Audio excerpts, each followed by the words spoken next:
Thémis. Je suis l'époux de Thémis et descendant de Saint-Alphonse de Ligorie. Si épouser Thémis veut dire goûter aux fruits de la corruption, alors votre honneur, ce soir je plaiderai coupable. Néanmoins, mon ascendant ne cessait de me rappeler qu'on n'entre pas dans l'avocature comme dans un corps de métier ordinaire. On y est, porté par vocation et par conviction, voué au service de la justice et de valeurs qu'elle incarne en faveur de la société. Et conscient de ma mission, sur cette affaire, je me pose une seule question. Y a-t-il eu expulsion forcée à Mukumbi? Votre honneur a seulement examiné les points de droit auxquels donne naissance la question. Il est inutile de vous rappeler que non, il n'y a pas eu expulsion forcée à Mukumbi.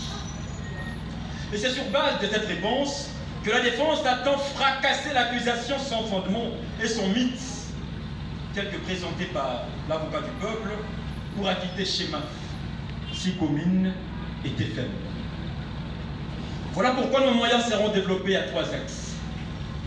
Au premier axe, la défense attend développer les considérations qui ont conduit au déplacement des populations à Mukumbi.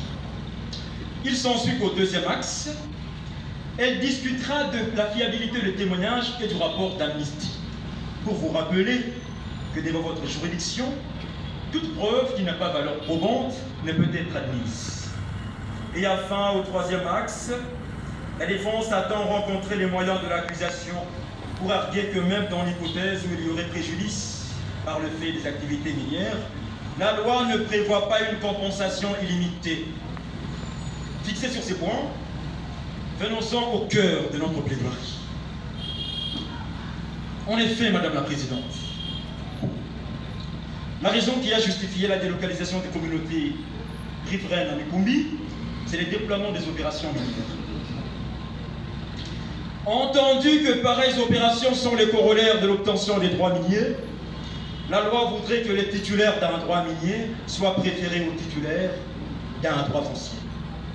Cette conséquence est tirée de l'article 3 in fine du Code minier. Celui-ci dispose qu'en aucune manière les concessionnaires fonciers ne peuvent se prévaloir de son titre. Le tribunal connaît le droit. En effet, Madame la Présidente, néanmoins il faudrait tirer les conséquences et la portée de loi. Alors le droit de la défense est garanti à l'article 19 de la Constitution. Permettez-moi.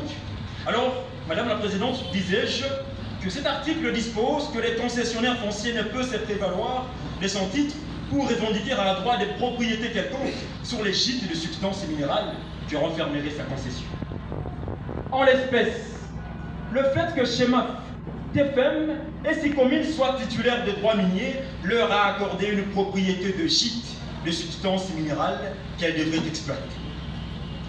Entendu que l'exploitation minière a un impact considérable sur l'environnement, chacune de ces entreprises a mis sur pied une étude d'impact environnemental et social et a présenté son plan d'atténuation et de réhabilitation ainsi que son plan de gestion environnementale et sociale, tel que vous a été éloquemment démontré par l'expert qui tantôt venait de finir à Harvard, l'environnementaliste.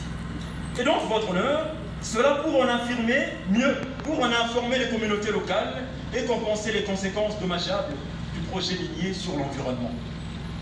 Voilà, votre honneur, les considérations qui ont conduit au déplacement des communautés riveraines à Mukumbi et témoignent en suffisance que l'article 281 du Code minier et l'article 480 bis du règlement minier ont été respectés, car ainsi il y a eu déplacement d'un village vers un autre, encore plus vivable, où il fait beau vivre en raison du lait et du miel qui y coulent, votre honneur.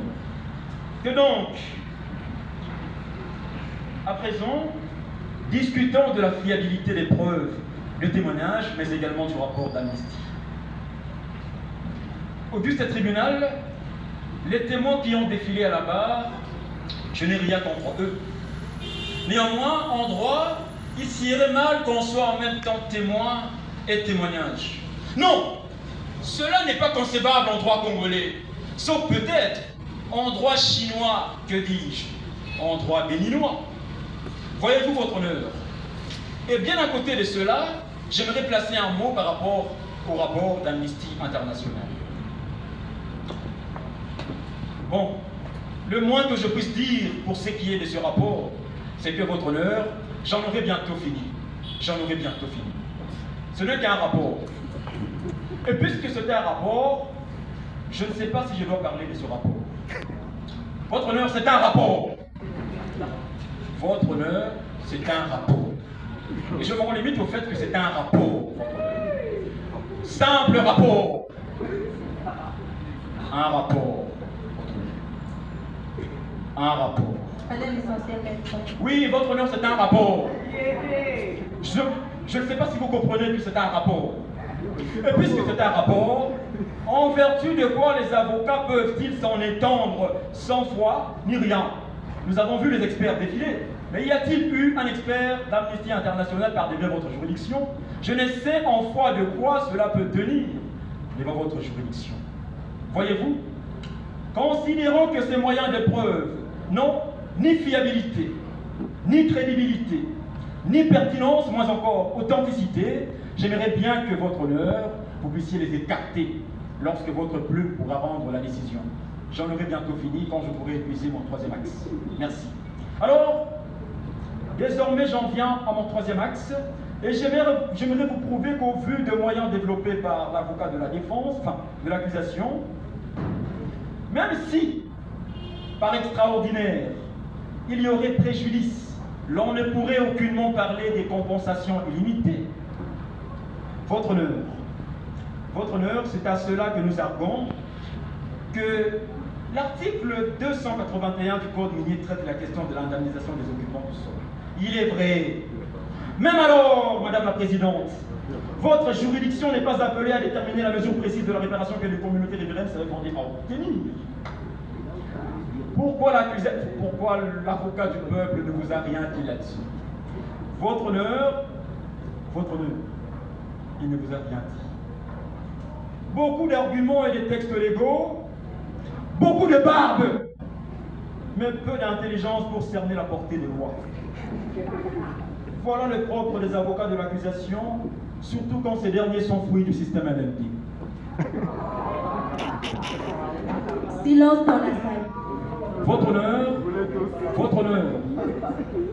vous remarquerez sans doute, pour respect strict de la loi, ces entreprises ont aidé les communautés riveraines. Et vous savez, il y a une vérité que mon oncle ne cessait de me le dire et de me le rappeler.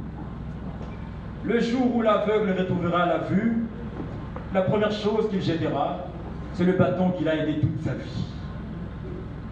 Mes clientes ont scolarisé bon nombre de leurs enfants, engagé les sans-emploi et construit des écoles ultra-modernes. Et aujourd'hui, elles méritent les accusations mensongères par les mêmes enfants devenus avocats. Madame la Présidente, auguste tribunal, dans chaque pays, il y a la part de l'État, la part des opérateurs économiques et celle de la population. Mais en RDC, on a l'impression que dans la vraie vie, la population fuit ses responsabilités. Maître. En effet, Madame la Présidente, vous êtes violemment pleine. Et permettez-moi également de jouir à partir de ma plaidoirie par ce mot. Madame la Présidente, je disais donc que pour mon dernier mot, j'aimerais m'adresser à ces peuples par votre entremise. S'il te plaît, peuple congolais, ne sois pas le Sisyphe que Camus décrit dans son mythe.